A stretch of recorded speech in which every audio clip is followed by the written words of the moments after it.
Hi, everyone. Welcome to STEPCON, the Science and Technology Educational Partnership. I'm Barish. I'm a professor of physics here at Riverside, and I have a great interest in technology and what you're learning. I think it's a fantastic opportunity for all of you, and I'll try to just give you reasons why. First, STEPCON itself is sponsored by by CERT, the high school virtual learning module. It's a high school virtual learning module, and it's sponsored by our hosts who are behind me. That unfortunately we're virtual, but this is the Bourne College of Engineering at UC Riverside, and also the Center for Environmental Research and Technology. The approach this week that you're going to get is really a hands-on introduction to the high technologies, some of the high technologies that are moving our society forward, that are where you'll be years from now. I mean, now in high school, you study mathematics, chemistry, biology, maybe physics, and you'll get to college and study engineering. All this is very academic. And this week, you get the opportunity to do something much more hands-on and much more introductory to where it all ends up when some of you, hopefully a lot of you, end up going into science or technology and engineering. So this week, we'll find that you'll interact and learn with learning modules and then hands-on experimental work. And the fields are a variety of ones that are really right there where we are moving the world and our society ahead from where we are now. The first one, hosted by Matt Barth, who's the director of CE-CERT, is on smart cities and transportation. So smart cities and transportation is a buzzword, of course, but it's a very important concept that now is being used in the design and making cities work. For example, in transportation, which you'll learn about by making it intelligent enough to satisfy the needs much better of the population.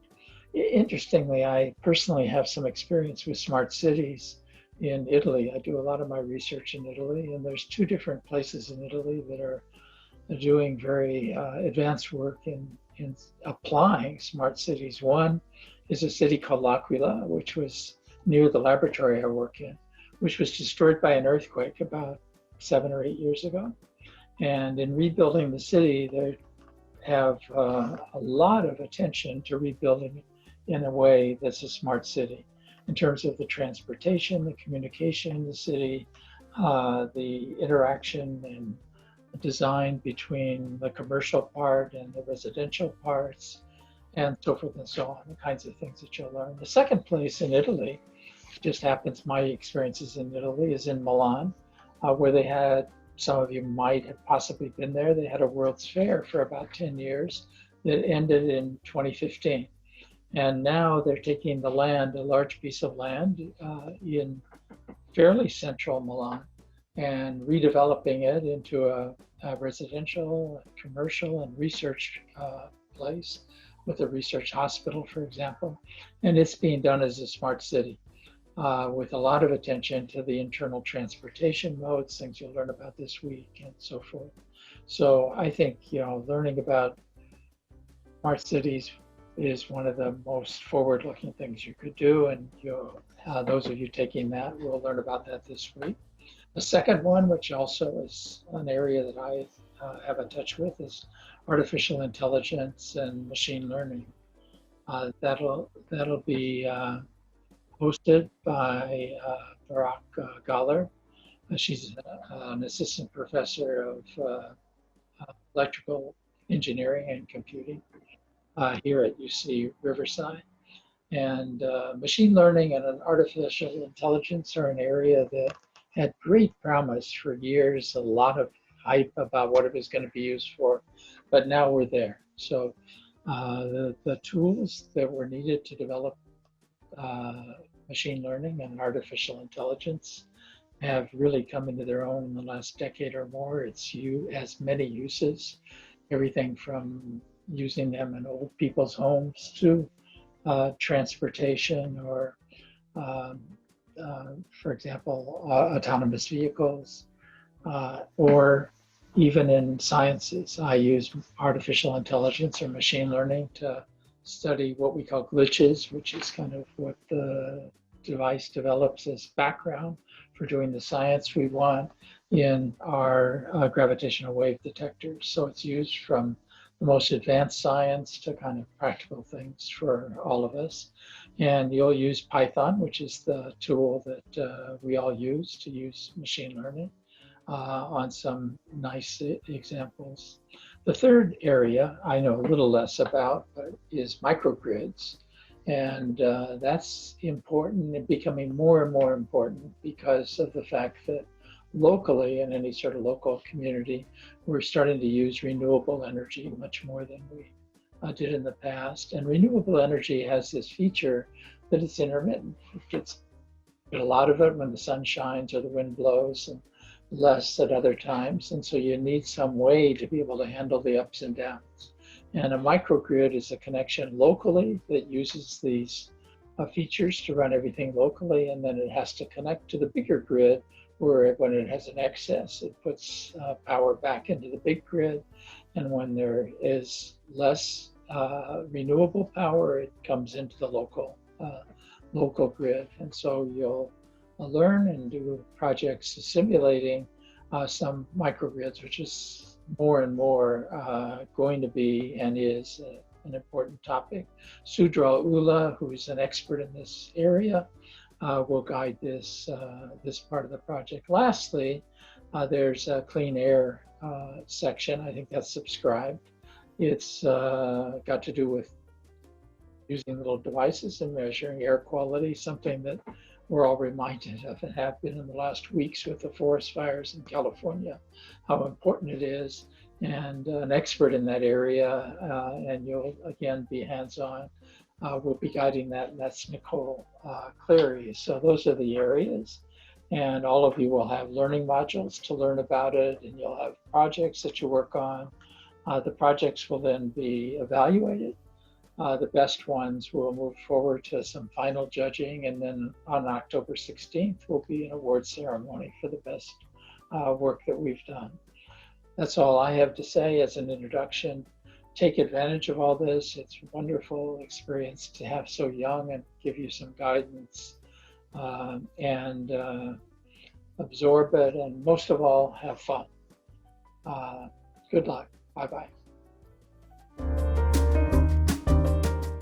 Hi everyone, I'm Basak Guler, and I'm an assistant professor in the Department of Electrical and Computer Engineering at the University of California, Riverside. I study how to design privacy-aware machine learning systems for large-scale distributed networks, such as mobile networks. Machine learning is a subfield of artificial intelligence. It builds mathematical models to perform decision or prediction tasks by learning from data, such as image or speech recognition. This learning process is also called training.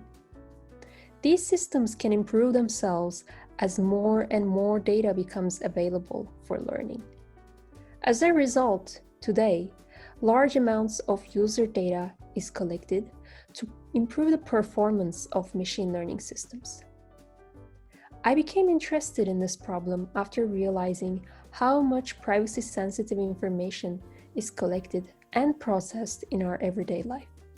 For example, the images and messages stored in our mobile phones, healthcare information collected by medical institutions, or browsing information collected by web pages. On the one hand, machine learning can significantly benefit from the increase in the amount of data collected. In fact, it has become the state-of-the-art for decision-making in many applications.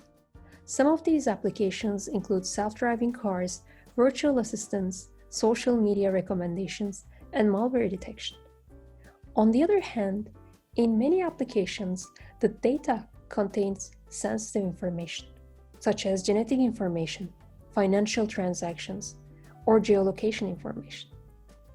Traditionally, machine learning applications would first collect the data from multiple users at a central location and then run their machine learning algorithms on this collected data. However, this can reveal sensitive information about the users, such as images, videos, messages, as well as healthcare or financial data, or geolocation information. When the data contains sensitive information, protecting the privacy of the users is critical, because failure to do so can result in serious societal, ethical, and legal consequences. In my research, I study how to perform machine learning while preserving the privacy of the users.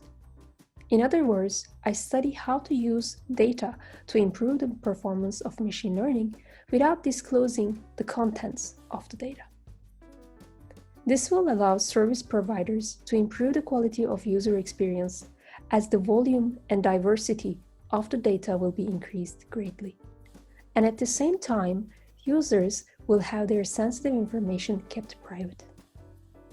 In this learning module, we will go through the basic principles of machine learning and how machine learning is used in real-world applications. We will also learn about the limitations and potential vulnerabilities of machine learning. Finally, we will train a simple machine learning model. I hope you will enjoy this learning module.